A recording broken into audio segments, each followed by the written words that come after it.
All right, welcome back to the Fitness and Family Podcast. I am your host, Ashley. I am so excited for our next guest, Manouchka. I'm so excited to meet you. Do you want to introduce yourselves to our audience? Sure. Well, I guess I've got a complicated story because it's not a straight path of I grew up in that town and I just, got a career, had kids and everything like that. And so I'm actually from Switzerland. I grew up in Geneva and then I went to study in Montreal where I graduated from McGill. And I worked there for a year as well in marketing. And after that, I thought, well, you know what? Let's do things a little bit funky. I had been to Korea once and I loved Seoul. And I thought, okay, let's do a master's degree, but in Seoul. So I went there, did that for 4 years. It was amazing. And after did a stay in Asia, but something a little bit more multicultural, a little bit easier when you're a foreigner. And so I went to Singapore.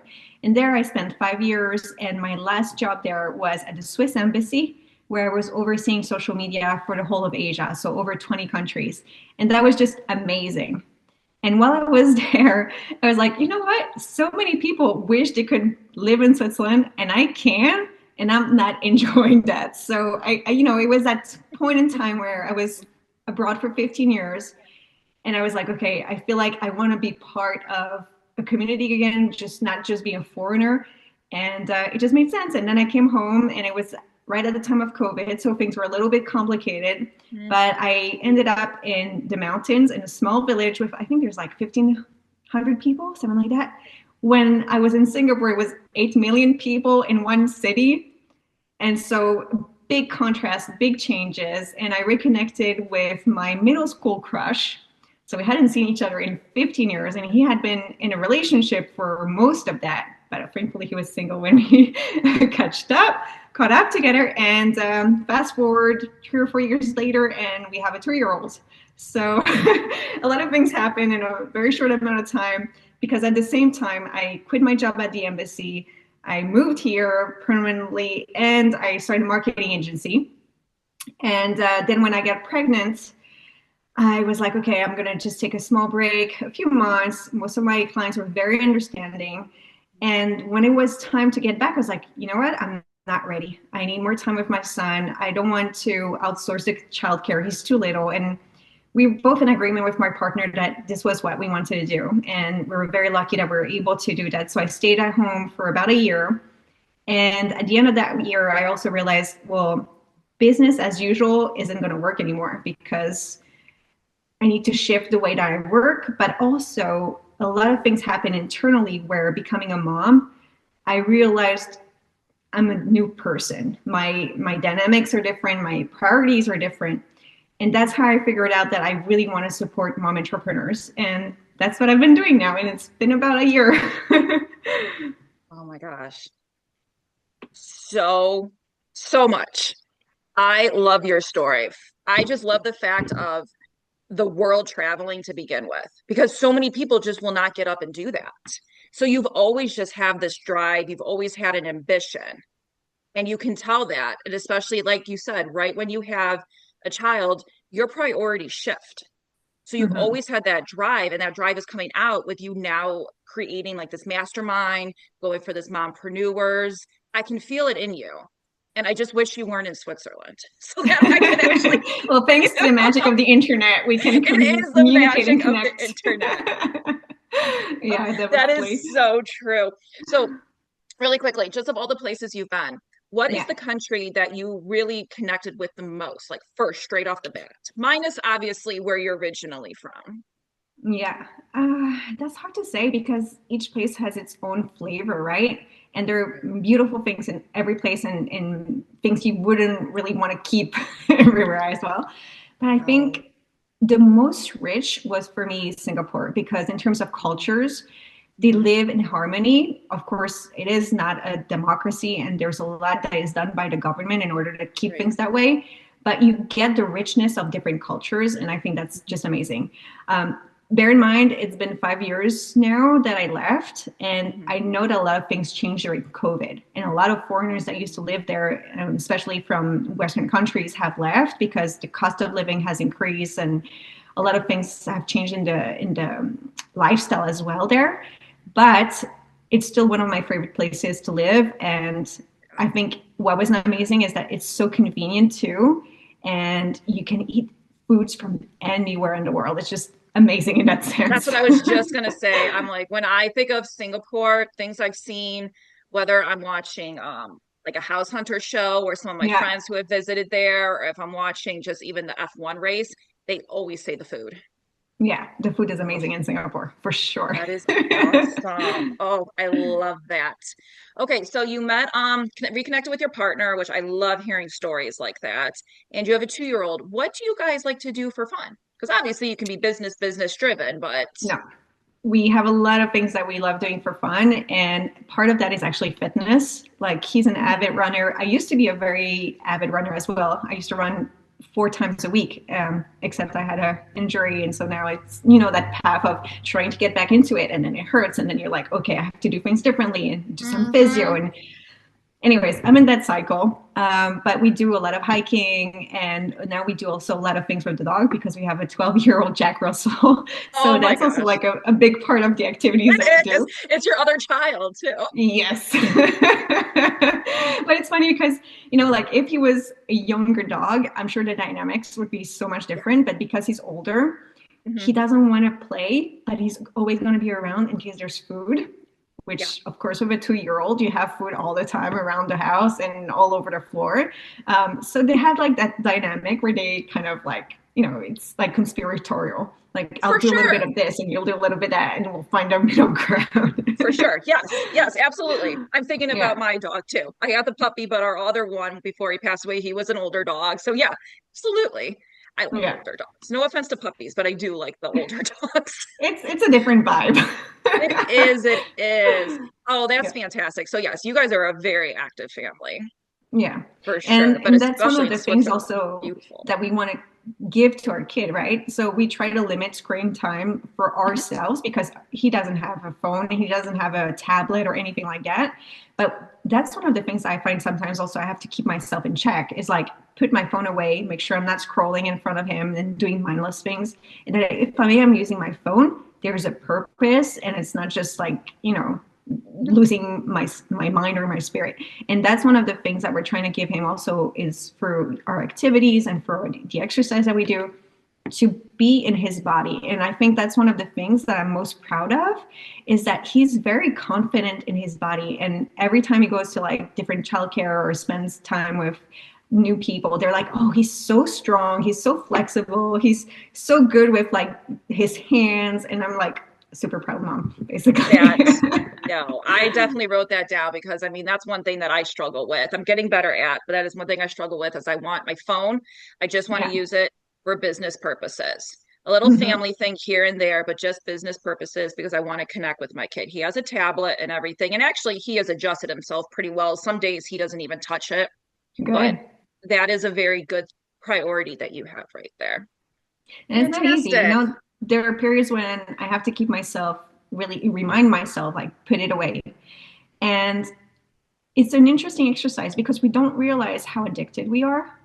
And, Mhm. like for sleep, for health, for all of these things, anyways, it's Mhm. not very healthy. So, as many of the things that you can do on your computer, it's better to do it there. The light is better and it's not as addictive as the cell phone is.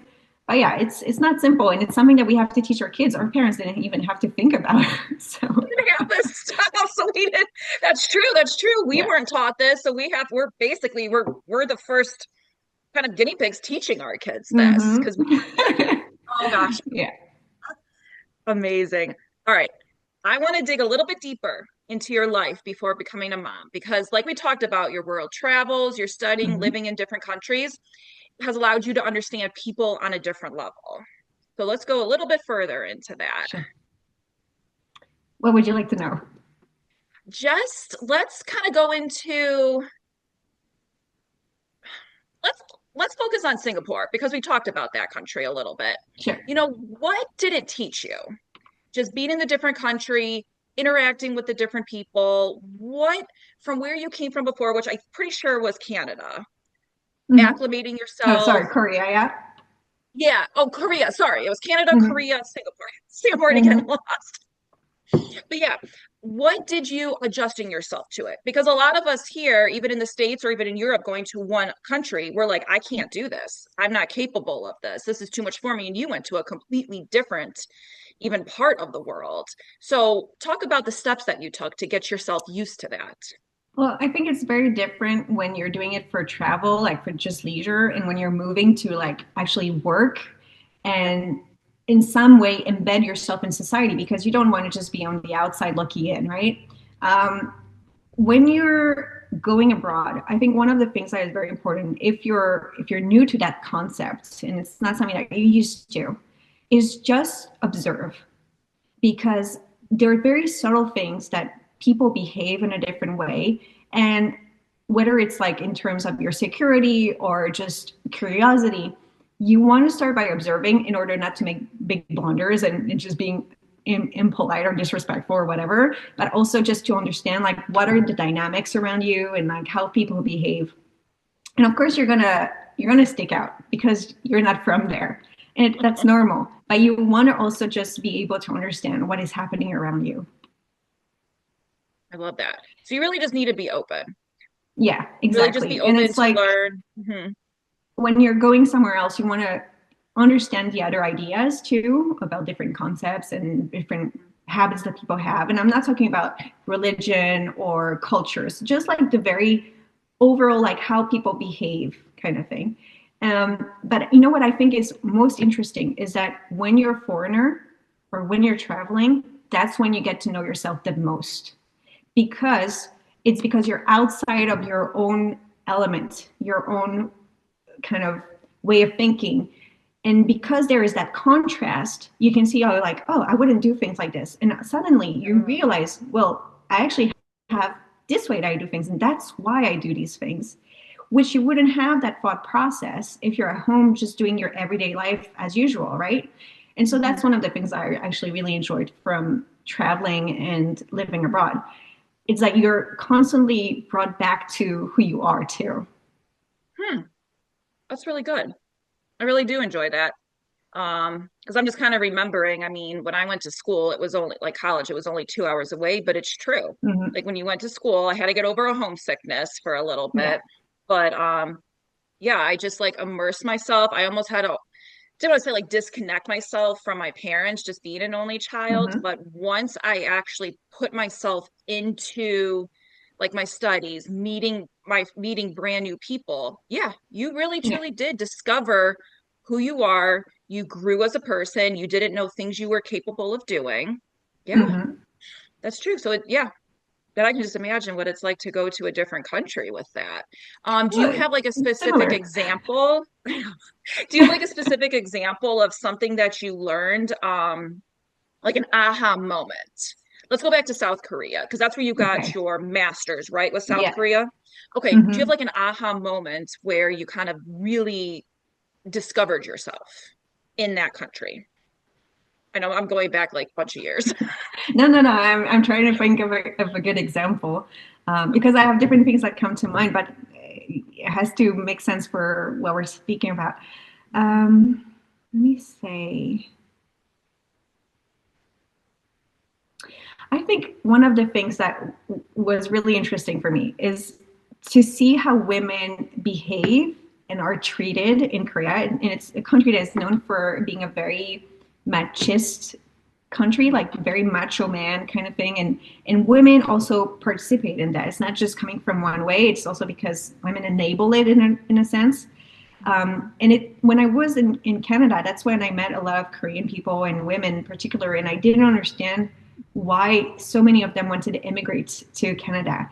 And it's only once I spent some time there that I understood how boxed in they are into that role of being silly, being sexy, and it's hard for them to really be emancipated in a way even though there are more and more now. Right, And keep in mind, I left like over 10 years ago now. right. So it definitely has changed. But they do have those stereotypes that they want to fit in. And it's that culture that is like that is pushing them towards fitting into boxes. And so I remember particularly walking in the streets around my university and all of a sudden I hear that little voice like just being like, oh you know, like that kind of annoying Mm-hmm. kind of voice, like a mouse. And it's like, Mm-hmm. oh, there's someone who's like in trouble, like someone with maybe mental deficiencies. And I turn around and I see it's a girl on her boyfriend's arm, basically asking him to like buy her candy or something or going to Oh, a coffee shop. really? This is so strange. And another time I was in a bar or maybe it was a coffee shop and there was a table of girls next to me, all Korean girls. And they were all talking and having a good time, laughing, talking normally. And one of them gets a call from her boyfriend and her voice just changed to that mouse voice again. It was exactly the same thing, but in a different time, like a different group of people. And I was Oh, like, wow. oh my God, that's a normal thing here. Yeah, And yeah. so that really taught me not necessarily just about myself, but about women, Mhm. how we kind of like shape ourselves to fit certain norms and certain Mhm. requests from the people around us too. And so that was really interesting to me. And I was like, okay, I don't want to be into that. But at the same time, I saw over time after spending 4 years there, Yeah. I had also adapted myself depending on the situations I was in. Mm. And they had that thing of like foreign women were considered to be like easier and sluttier because we just have different ways of doing things. And be careful here because Korean women are just the same as any type of Western women. Yep. And they're very much westernized anyways, but they will have sex with their boyfriend if they want to without being Mm-hmm. married. And they Mm-hmm. will have like all of that, except that they have a way of doing it that's very different because most of them still live at home. So they go to motels, and you know, like there's a whole thing also around Okay. alcohol where they want to keep that image of being a nice girl. So they'll get drunk before having sex with their boyfriend because if they're drunk, it's less of their fault, kind of thing. Wow. So it's very strange. But I could see that myself, I was being influenced by all of that too, because, like just trying to be nice and the way you're speaking to people and the way that you're talking to elders, because that's a big thing there, or to younger people or to teachers. And so it's interesting how even though you have a very strong personality, you're still going to be influenced by the environment and the culture where you're living. Yeah. So yeah. Wow. No, that is definitely, I see it a lot of times too. Yeah, just in America where just like you said, you were coffee shop or bar, whatever, a group with their friends, and then Mhm. immediately you may get a call from your husband or boyfriend. And it's almost like your demeanor changes. Like, why can't you be the Yeah. same person you are? So yeah, it's interesting how it doesn't matter what country you're in, women are typically always still boxed into that Yeah. where it's like we have to kind of be this way. And yes, it is definitely changing. Um, but But wow, like let's also like take that with a grain of salt because to some extent it's normal yeah. because you're not going to talk to your parents the same way you're talking to your boss, and you're not going to talk to your kids the same way you're talking to your husband, Mm-hmm. right? So Right. some of it is normal, but what matters is at the core of it, you're not Mm-hmm. straying too much. I think you're not Mm-hmm. adopting a new personality, and you're not Right. changing your values. I think that's the most Right. important at its core. Yeah.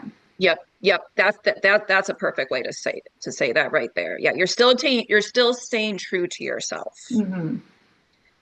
All right. Okay. So let's go. You're done with your world travels right now. You got your master's, you left Singapore. So you go back to Geneva, connect with it was high school, right? Middle school. Middle school. Gosh, middle school. Whew. All right. Yeah. So you have your son at 38, and then your partner gets diagnosed with cancer towards the end of your pregnancy. And that Yes. itself, it weighs a lot on your mental and physical health. So let's talk about, what daily tools and or practices did you use to help you get through those tough Mm-hmm. times and still potentially still use today now that it's just become part of your habits? Yeah. And it's really interesting because I did my intro at the beginning of our conversation and I kind of skipped over that part. And it's interesting how, for me, like I wanted to have this experience of becoming a mother, being pregnant, and I loved that for many, many years. And I was so happy about it. I had a really hard time accepting the fact that my partner was sick. Yeah. And even now, like sometimes I forget that it happened. It's so weird. It's like my brain wants to shut that out just so that I can have the fully positive experience of motherhood kind of thing. But Oh yeah, my like gosh. about I think it was 3 weeks to a month before my due date, he got diagnosed. And right away they were like, okay, we need to be quick about it, testicular cancer. And Mm, thankfully it's possible to operate on this quite easily. But it was also like a lot of back and forth with the doctors and you know, like that stress that's constantly there. And I had that at the back of my mind. If you die from this, I'm gonna be so mad at you. Like I it don't want wasn't to even have sad. this It was just this you were in that anger part at this point. oh, not really angry because I was like, there's no reason for things to go bad. Ugh. Like he's getting the treatment, he's getting the surgery scheduled. There's no reason it should go bad. But at the same time, it's like, I want to do this family thing together. Like, you better not, like, You waited so long for this. right? And I was like, we had this whole thing of reconnecting and deciding we wanted to start a family very quickly. And so I was like, you better be healthy and be there because this is what we've planned, basically. But the thing I think was a little bit tough is that they were able to plan the surgery for right after the due date, so 1 week after, because it was important for us that he would be there for the birth. And we had a beautiful natural birth in a birthing home with a bathtub and all of that. And it was basically me, my partner, and a midwife. So very private, very intimate. Calm, no stress. Exactly. So that was amazing. We were able to really focus on the present. But as soon as that was done, we had a few days at the birthing home where it was amazing because we could relax. The midwives that worked there just take care of you and the baby. But he had to go back and forth to the hospital, get tests done, and everything sorted before the surgery. And once he had the surgery done, he basically had to sit on the couch for a month until he was healed enough to actually get in the car. And I remember the first car ride, it was horrible. He was in so much pain. But for me, what was hard here is that I had to basically take care of him too a little bit, even Yeah. though we had a little bit of family support, but where we live Yeah. is an hour away from anyone. Oh, So okay. I was still the first one and taking care of the baby. So it was basically three of us on the couch, him, me, and the baby. Uh, So it also, you know, the silver lining was that we were all together for a month and he yeah. wouldn't have had a month off from work if it was normal conditions, right? So it's always good to look at the positive of any situation. So Yes. that was a positive. Yes. But it also meant that in terms of postpartum, I had to just bounce back really quick. And thankfully, my pregnancy was really good. My birthing was very good birthing experience, and then the postpartum was actually quite simple. And I think a lot of the things that I did to help helps with the postpartum as well. So like eating dates, I think the recommendation was like around week 36 or something like that. It's good to have dates every day because it's good for the tissues of the internal walls of the uterus and things like that. I was taking um, raspberry leaf tea. That's also really good for your body, the elasticity of the tissues. And then when I was in the birthing home, they also gave me different types of teas that help with getting everything back, basically, like getting your energy Ah, back, stop the bleeding, also get the uterus back in its yeah. shape, all of that. I think it really helped a lot. And definitely, you know, having the first week almost where Hmm. other people were taking care of me, that was also really amazing. Yeah, and it's almost that because I remember my parents were there like the first few days. It's Yeah. not so much because the body's recovering, it's almost just that mental recovery Mm-hmm. that you just had a baby before you go back, before you almost go knee deep into it. It's Yeah. just it's a quick recovery, which is the sad part of it, because it's Yeah. you have to quickly recover to then take care of a baby. But let's these Oh, dates. can I just add one more thing Oh yeah, too? absolutely. Another thing that I took that I think was really beneficial is omega 3s. Ah, And I heard that it actually helps with postpartum or avoiding postpartum depression, like the whole baby blues thing. mhm. And I don't remember when I started taking it, but I think it was also at the end of the pregnancy. Oh, fantastic. Yeah. No, omega 3s, they have so many benefits. That's Yeah. one thing I always talk about. And when I had somebody on the podcast who started her own supplement company, she said, Oh, if wow. anything you're going to do, multivitamin and omega 3. Yeah. Always take those two. You can add stuff here and there, but those two are very, very beneficial. Mm-hmm.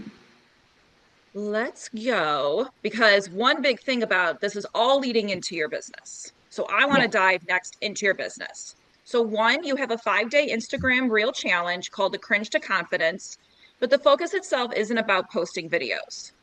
What does this challenge help people with, and how does it branch into your mastermind? So the whole thing that was interesting. So let me just back up a little bit with the business side.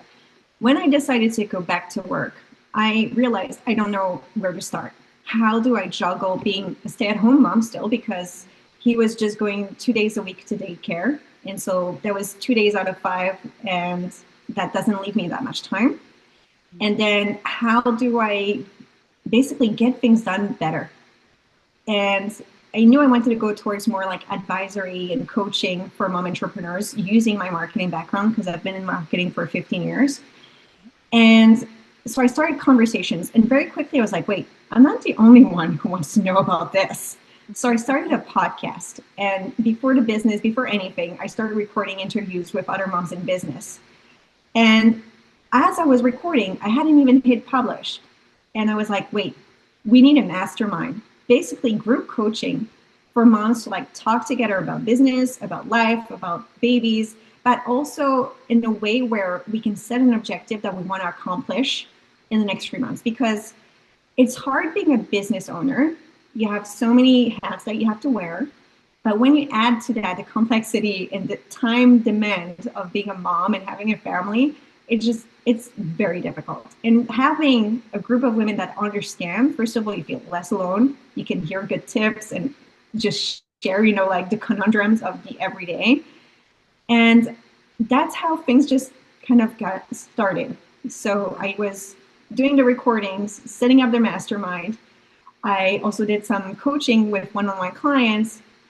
Things just started like this. And one of the things that I kept hearing was, I know I'm supposed to be on social media, but I hate it. I'm scared of social media. I don't want to be sucked into it, because once you go on Instagram, you're just scrolling for hours and you get nothing done. Like that's the kind of thing that I kept hearing. Absolutely. And so that idea of the challenge came as a way to answer that. But it's not about social media, because why do people get on social media for business? In order to get more visibility. So the idea is to get over fears of social media, and especially the fear of showing up as yourself, as talking about your business and taking pride into the fact that you're a business owner and that you're building things, and that there's going to be ups and downs and all of that. So it's really more about confidence. So that's why I called it the Cringe to Confident Challenge, because a lot of us feel so That's cringe showing up on social media. And what I think is interesting with this is that it actually goes way outside of social media. Because one of the first things that I got people to do was reflect about their boundaries. So what it is for you showing up on social, because a lot of people are scared. Does it mean I have to show my kids? Like, I'm a mom, I have a business. Do I only show pictures of my products? Do I only show pictures of my kids? Because that's what people react to the most. So it's like that balance that you have to figure out for yourself. So there's no right or wrong answer here. And it's such a thing where you can also change. Personally, before I got back into business and work and stuff like that, I had already decided I don't want to show my kid's face on social media. So I have pictures of him, and I usually put a little superhero mask. It's my way of protecting his privacy, but it's also so important for me to share the fact that he's a big part of my week, right? Yep. So it's kind of He's a like big that reason way. why you did this. Exactly. That's how I found my balance. And it might change over time. And that's one of the things I actually want to think about a bit in the coming months. Because now with AI, it also changes a lot of the things that we're able to do, or the way that we want to protect our families. So anyway, that's a different topic. But the challenge is this. It's really about what you're comfortable with. How do you make it efficient? How do you also use AI for that? Because you should. If you're going to save time and be efficient, you should definitely use AI. And basically organizing yourself into just getting content out. Challenging yourself to get the content out, to get over the cringe. Because the more you do it, the more comfortable you're going to get. And really, frankly, for me, the first few videos that I made of myself for social media or the internet in general, When you I look was back at so those, uncomfortable. I mean, it's so hard. Like, there are people that train to become actors, right? And We're supposed to just be comfortable, like, hey, that's me, that's my I business, my life. No, it's hard. It's hard. It's normal. It's between that, hard. between the lighting, you learn so much about lighting. But it's so interesting once, like, if once you have people like in your mastermind and you see them grow and they can Yeah. reflect back, it's so true when you talked about build that confidence. Because Hmm. yeah, when I'm looking back, I'm like, angle. What was I doing? But you just have to put it out there because you're Yeah. already taking the step that you want to do something. You want to build a business. You want to make a better life for your family. You're already stepping your toe into a puddle that you're not sure how deep is it. So you just have Yeah. to go for it. And when you look back, you're like, I did it. So I can do anything. And you know what? It's actually really interesting because we're in an era where there's so much stuff that is fake, where people pretend or they use things that make them look a certain way that is not realistic. And so Mhm. being imperfect is actually an advantage right now. So it's Yeah. even more of an argument to just get it over with and getting comfortable with things not being perfect, not being top touch, not being edited by pros, because we're in a period where trust is very difficult. And you build Yes. trust by being yourself, by being authentic. And so if you show your flaws in a way or that you're not completely comfortable, people will Mhm. relate to that more. Mhm. So it's actually a good thing to I some do like extent. that. Yeah. Because I've had people comment on some of my videos I do for workouts. And if I'm showing like an ab or core exercise, Yeah. and they're like, well, how can I trust you? You still have, like, you look fat. And I'm like, yeah, I had a baby. Guess what? I didn't lose the baby weight like I thought I would. But guess Yeah. what? I'm showing you this ab exercise that is a very difficult one, and I'm showing you how to control and how to use your body. Hmm. I know I've got a flaw and I'm not perfect, but I'm not going to not present something that could, all I need to do is help one person. That's it. Yeah. And then Yeah. then I did what I wanted to do. And you know Well, what? You're good. not going to be for everyone, anyways, right? Yes, And there are exactly. some people that are wanting a fitness coach that is going to be buff and like really, Mhm. really. And there are others that are looking for someone that's going to be a professional when it comes to the movements, that are going to be able to explain things in a way that they understand and that they are able to follow and relate. And you're just going to be for those people. Got to find your people. Hmm. Well, I love this. We're going to be running out of time. You and I could talk about so much more stuff. So, um, if you're listening right now, I want you to just comment on this podcast, any topics that you want Manouchka and I to talk about, because we could go on and on and on. And you even talked about just the AI part, which is a whole nother endeavor Yes. that I am getting into. But I've got one last question for you. If you could tell your younger self one thing, what would it be? And then same for your future self. Hmm. Best self would be, don't be shy, just do it. Get over your fears and don't use perfectionism as an excuse for not doing things. Oh, And for nice. future self, I would say be confident, own it, because that's not always Perfect. easy. That is such a good way to round out this episode of the Fitness and Family Podcast. All right, where can people find you? I'm on Instagram, Hey Boss Mama, and my website, heybossmama.com. And if you go to heybossmama.com/AI, I have a free training about how to use AI for business.